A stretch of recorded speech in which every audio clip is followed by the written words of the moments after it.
Halo adik-adik, ketemu lagi dengan kakak. Sebelum menonton video ini, jangan lupa like, subscribe, komen, share, dan klik tombol loncengnya juga ya, biar kakak tambah semangat untuk mengupload videonya. Terima kasih. Tidak hanya saluran pernafasan saja yang terganggu. Bagaimana ya hal tersebut dapat terjadi? Sobat X-Science, saat kita menghirup nafas, udara melewati organ apa aja sih? Halo Sobat X-Science, jumpa kembali bersama Kak Herman dalam program kesayangan kita, X-Science, Eksplorasi Sains. Adik-adik, sebelum kakak mengeksplor sains kali ini, kakak mau minta adik-adik untuk duduk tegap.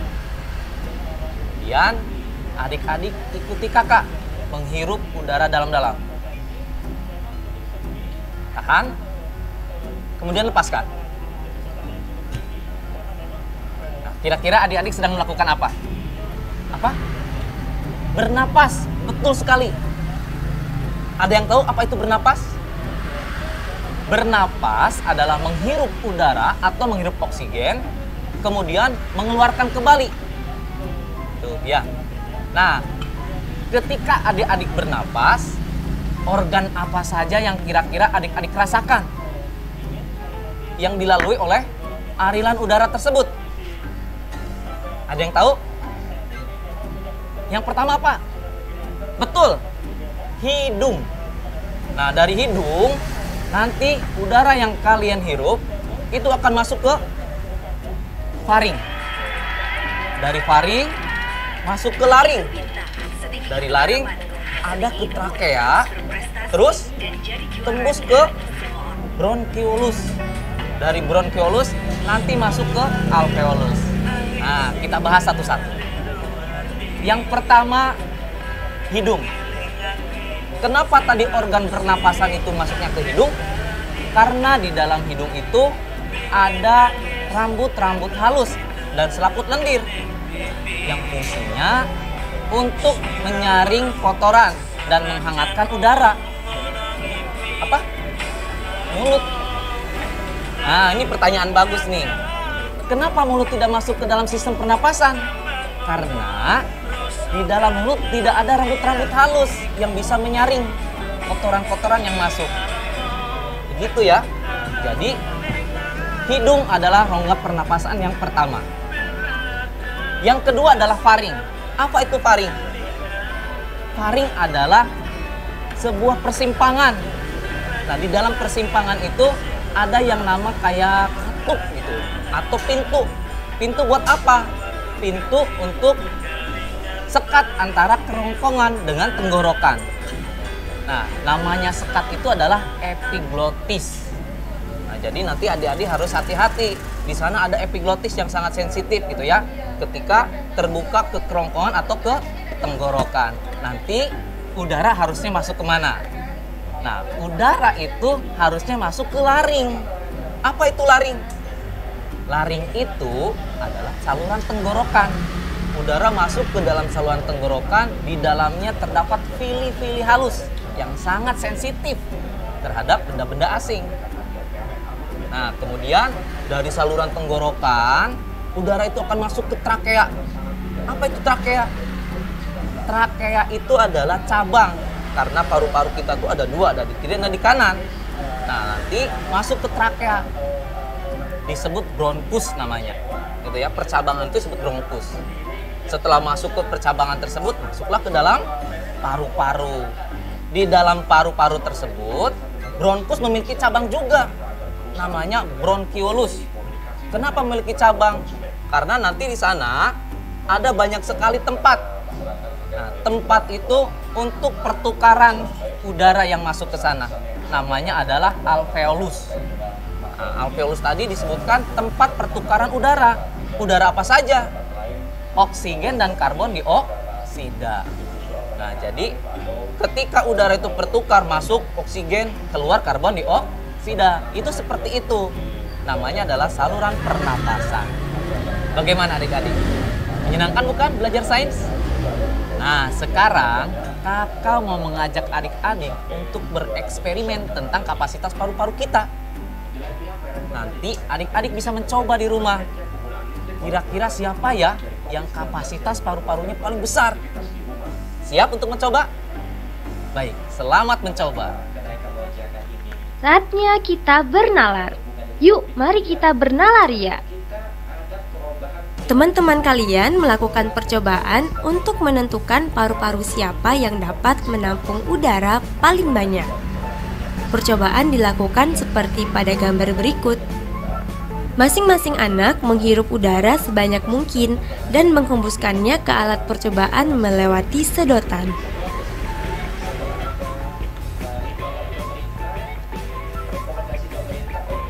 Diagram berikut menunjukkan hasil eksperimen. Nah, pertanyaannya, paru-paru siapa yang dapat menampung udara paling banyak? Coba jelaskan. Oke, Sobat X-Science, yuk simak pembahasannya. Baik adik-adik, setelah tadi kita melakukan percobaan, kita saatnya untuk membahas percobaan tadi ya.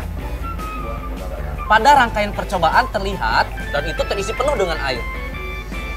Ketika sedotan ditiup dengan udara, maka air yang di dalam botol tersebut akan keluar. Semakin banyak udara yang ditiupkan, maka semakin banyak pula air yang keluar. Dari situ, kita dapat menghitung jumlah udara yang ditiupkan dari masing-masing anak. Dengan menggunakan rumus kapasitas botol awal dikurangi dengan kapasitas botol akhir, maka kita akan mengetahui kapasitas paru-paru setiap anak. Berikut, kita lihat tabel hasil perhitungannya ya. Dari tabel, kita dapat melihat bahwa udara yang ditiupkan paling banyak ke dalam botol adalah yang dilakukan oleh Frankie. Sehingga dapat kita simpulkan bahwa paru-paru Frankie lah yang menampung udara paling banyak. Sudah paham adik-adik? Menyenangkan bukan belajar sains?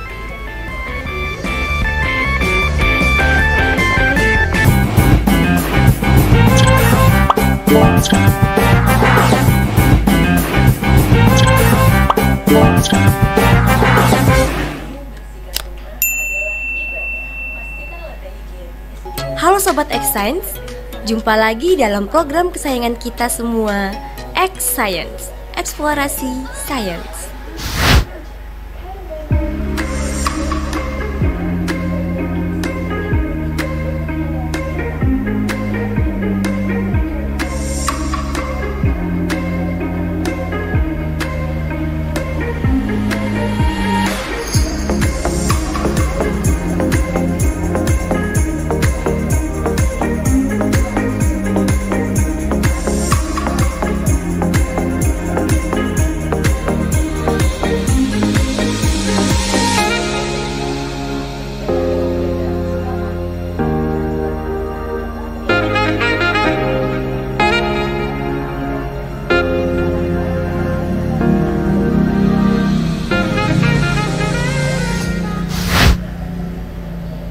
Halo Sobat X-Science, jumpa kembali bersama Kak Herman dalam program kesayangan kita, X-Science, Eksplorasi Sains.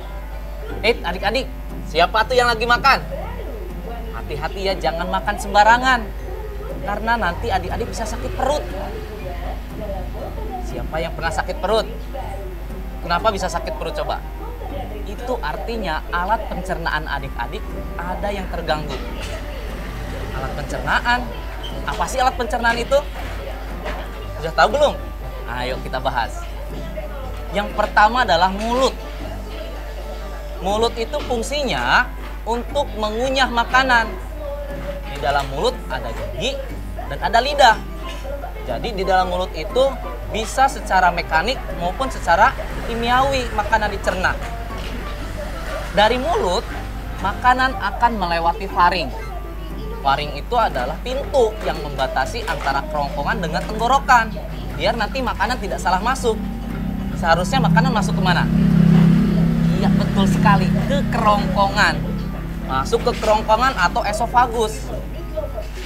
Di kerongkongan tersebut, nanti makanan akan didorong masuk ke lambung. Ada yang tahu tidak? gerakan lambat yang mendorong makanan dari kerongkongan ke lambung. Cerdas sekali. Peristaltik. Jadi nanti dari kerongkongan makanan akan didorong ke lambung secara perlahan. Nah, nanti baru di dalam lambung adik-adik akan mengalami 3 bagian. Yang pertama adalah pangkal, disebut dengan kardiak. Bagian tengah disebut dengan fundus, dan bagian akhir disebut dengan pilorus. Di dalam lambung ini makanan akan dicerna secara kimiawi dan secara mekanik. Secara kimiawi, makanan akan dicerna oleh asam lambung, enzim pepsin, dan enzim renin. Kalau secara mekanik bagaimana? Secara mekanik makanan akan diremas-remas di dalam lambung. Begitu adik-adik. Setelah dari lambung, makanan akan didorong ke dalam usus. Yang pertama adalah usus halus. Usus halus ini terdiri dari 3 bagian, yaitu usus 12 jari atau duodenum, usus kosong atau jejunum, dan usus penyerapan atau ileum. Pada duodenum terdapat saluran yang berhubungan dengan kantong empedu dan pankreas. Fungsi dari usus halus ini yang utamanya adalah menyerap sari-sari makanan. Dari usus halus, kemudian makanan akan didorong lagi ke dalam usus besar atau disebut juga kolon. Kolon ini dibagi menjadi 3 bagian juga. Kolon ascendens atau kolon naik, kolon transversum atau mendatar, dan kolon descendens atau menurun. Di antara usus halus dan usus besar terdapat usus buntu atau sekum. Pada ujung sekum terdapat tonjolan kecil yang disebut umbai cacing yang berisi sel darah putih yang berperan dalam imunitas.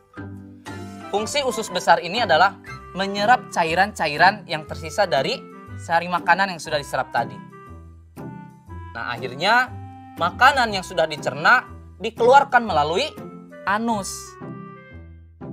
Sobat X-Science, tentu kalian sudah menyaksikan tayangan tadi bukan? Menarik ya jawaban dari sobat-sobat X-Science. Nah, apa saja urutan alat pencernaan pada manusia? Bagaimana mekanisme sistem pencernaan tersebut? Gimana sobat X-Science? Mudah kan? Agar makin paham lagi, kita bisa melihat gambar utuh pada alat pencernaan berikut ini.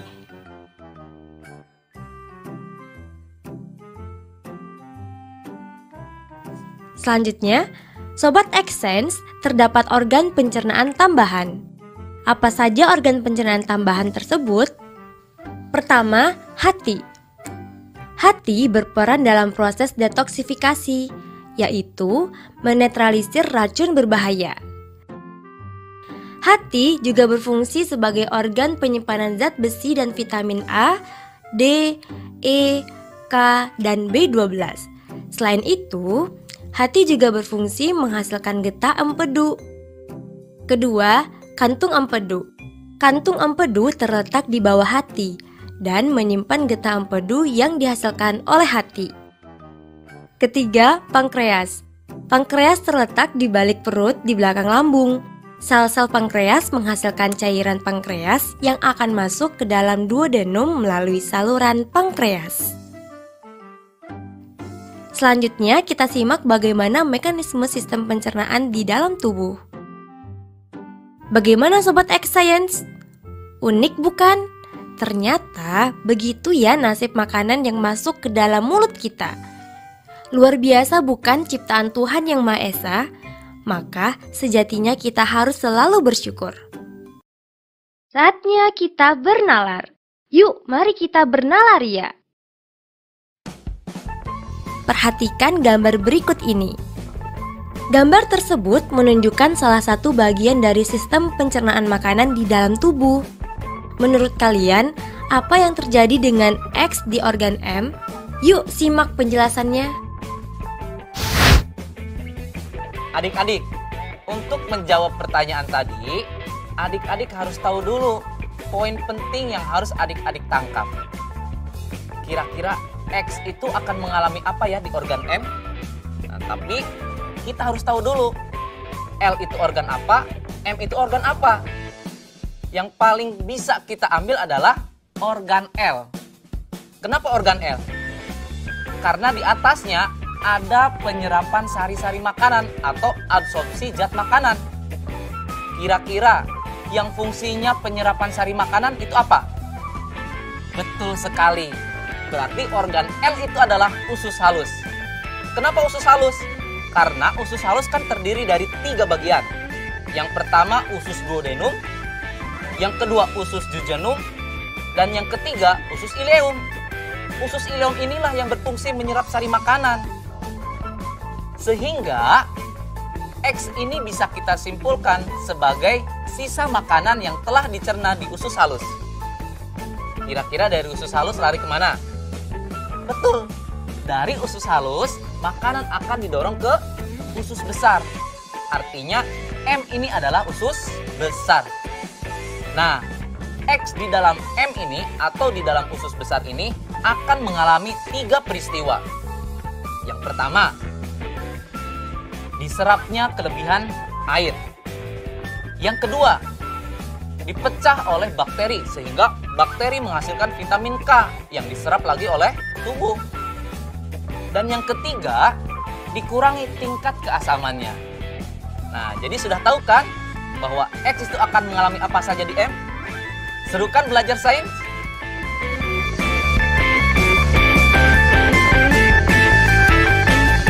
Halo Sobat X Science, kembali lagi dalam program kesayangan kita, X Science, Eksplorasi Sains. Adik-adik, tubuh kita memerlukan oksigen dan sari-sari makanan yang harus disebarkan ke seluruh tubuh. Namun, permasalahannya, siapakah yang bertugas mengedarkannya? Dan apa saja yang terlibat untuk mengedarkan sari makanan dan oksigen tersebut? Sudah tahu jawabannya? Baik, mari kita bahas satu persatu. Yang pertama adalah darah. Darah terbagi menjadi 3 bagian. Yang pertama, sel darah merah. Yang kedua, ada yang tahu? Betul, sel darah putih. Yang ketiga, bukan sel darah biru, tapi keping darah. Kalau sel darah biru mah itu mah urutan apa gitu ya? Berarti keping darah. Nah, fungsi dari sel darah merah adalah untuk mengangkut sari-sari makanan dan oksigen ke seluruh tubuh. Kalau fungsi dari leukosit atau sel darah putih adalah sebagai imunitas atau perlindungan. Sedangkan fungsi dari trombosit adalah untuk pembukuan darah saat kita terluka. Kemudian, organ yang berfungsi untuk mendorong sari makanan yang dibawa oleh darah itu adalah jantung. Jantung manusia terdiri dari 4 ruangan, yaitu serambi kanan, serambi kiri, bilik kanan, dan bilik kiri. Selain itu, pada jantung juga terdapat katup-katup yang mengatur aliran darah dalam jantung. Berikutnya adalah pembuluh darah. Nah, pembuluh darah ini terdiri dari 3 macam. Yang pertama adalah pembuluh nadi. Fungsinya adalah membawa darah keluar dari jantung. Yang kedua adalah pembuluh balik atau pembuluh vena, yang berfungsi membawa darah kembali dari jantung. Sedangkan yang ketiga adalah pembuluh kapiler. Saatnya kita bernalar. Yuk, mari kita bernalar ya. Diagram berikut menunjukkan peredaran darah di dalam tubuh kita. Huruf P, Q, R, dan S menunjukkan perjalanan darah. Huruf A dan B menunjukkan 2 organ. Pertanyaannya, pertama, apa nama organ yang ditunjukkan oleh huruf A dan B? Jelaskan ya. Kedua, huruf apa yang menunjukkan perjalanan darah yang kaya akan oksigen? Jelaskan jawaban kalian. Adik-adik, sudah menyimak pertanyaan yang tadi kakak berikan? Baik, berikut penjelasannya. Yang pertama, huruf A menunjukkan paru-paru. Karena dalam sekali beredar, darah melewati organ A. Ini hanya satu kali. Sedangkan huruf B menunjukkan jantung. Karena dalam sekali beredar, darah melewati organ B ini sebanyak 2 kali. Sedangkan nomor 2, jawabannya adalah huruf Q dan S. Kenapa huruf Q dan S? Karena huruf Q menunjukkan perjalanan darah dari paru-paru ke jantung. Darah mengandung banyak sekali oksigen yang didapat dari difusi oksigen di bagian alveolus paru-paru. Huruf S menunjukkan perjalanan darah dari jantung ke seluruh tubuh. Darah yang kaya oksigen akan digunakan oleh jaringan-jaringan tubuh. Oke adik-adik, seru kan videonya? Mohon maaf ya kalau ada kesalahan. Dan jangan lupa untuk like, komen, share, subscribe, dan klik tombol loncengnya ya. Terima kasih sudah menonton. Sampai jumpa.